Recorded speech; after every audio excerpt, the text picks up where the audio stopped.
You just don't know what's going on in anybody's life. But this money that you donate, every penny goes towards helping people in our community who need it.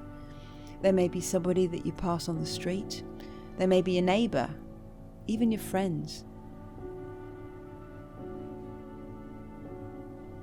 I was forced to leave work because I now have rheumatoid arthritis down my right hand side and 2 discs touching my spine, so I was actually collapsing in pain wherever I went. It's not easy asking for help. It's a harder thing. Really, it's harder to feel like you have to ask. But I do it for my kids. It's just a relief to know that there are people out there that really do care. My husband suffered a massive nervous breakdown. He attempted to kill himself, and it was the children who found him.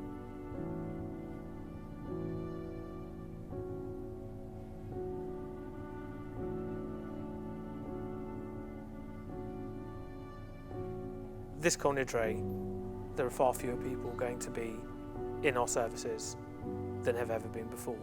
But if we were in this moment where we had the whole community standing together, listening to one clear message, that message would be, more than ever before, we need you to help.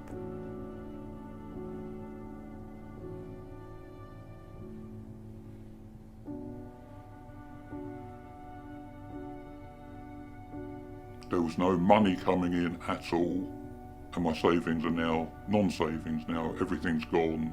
I had bailiffs on my door. I had threatening letters. I had to find money. I had to borrow money.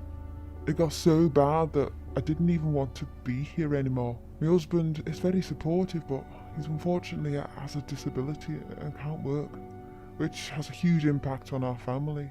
Literally, at one point, I was choosing between our children having something to eat and me. When COVID hit, we both lost good jobs and had no income. In our wildest dreams, we would never ever have imagined such a scenario.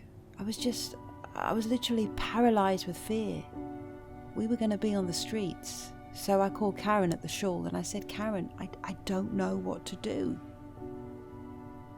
People would never know how many people are being supported by the community. We also work very closely with US Hesed, so we have been delivering, since the start of the pandemic, food parcels every week to families and individuals in need that simply don't have the funds to buy the essentials.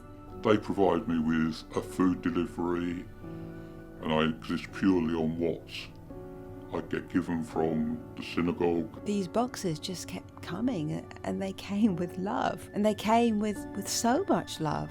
When I didn't have food on the table, they were there.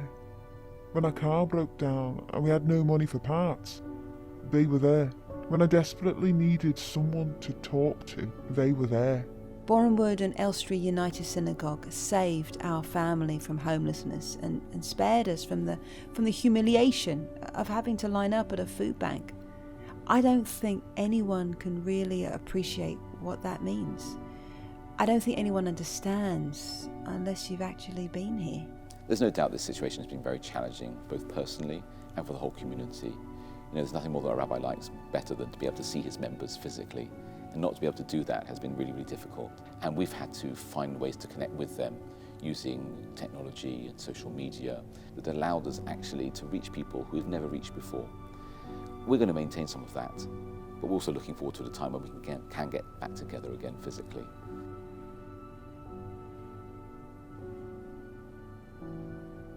If the hardship fund hadn't been there for me, by now I would have been in serious trouble. I probably would have been homeless.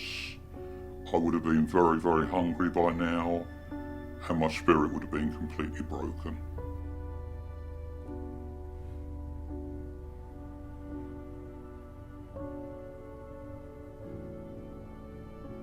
Whether it's £1, £10, £50, £1,000, you can't imagine the impact the support has at that time on a family who's suffering through the darkest days of their lives.